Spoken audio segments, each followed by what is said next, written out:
क्या सीता मंदोदरी की बेटी थी? माता सीता के जन्म को लेकर कई कहानियां प्रचलित है। कोई कुछ कहानी सुनाता है तो कोई कुछ।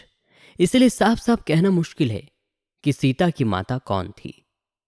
सीता के जन्म से जुड़ी हम ऐसे ही एक प्रचलित कहानी सुना रहे हैं।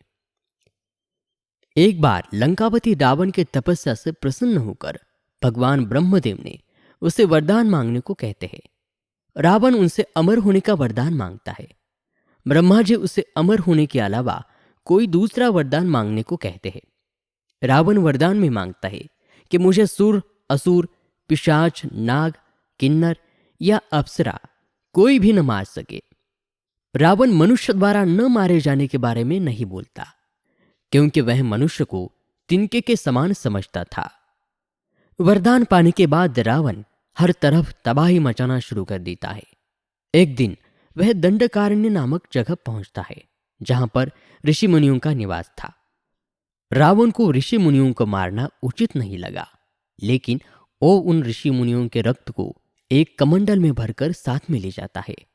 वह कमंडल गृत्समद ऋषि का था, जो पुत्री की लालसा में माता लक्ष्मी से प्रार्थना करते थे कि वह उनके घर में पुत्री के रूप में जन्म ले। इसके लिए गृत्समद ऋषि रोजाना पूजा पाठ के दौरान पवित्र मंत्र पढ़कर दूध की कुछ बूंदें कमंडल में डाला करते थे, जिसमें रावण रक्त भरकर अपने साथ ले गया था।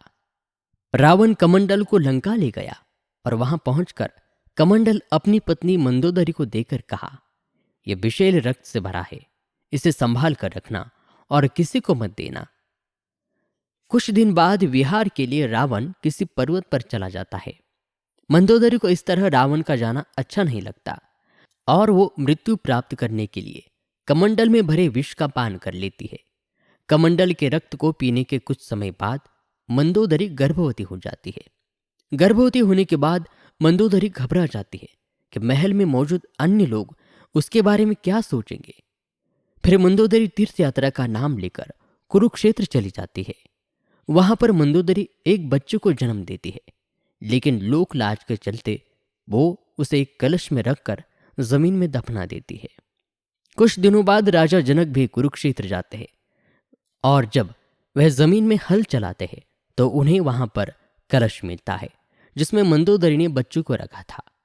बच्चे को कलश से निकालते ही आसमान से फूलों की वर्षा होने लगती है और साथ में आकाशवाणी भी होती है। आकाशवाणी में राजा जनक द्वारा उस कन्या के लालन पालन की बात कही जाती है।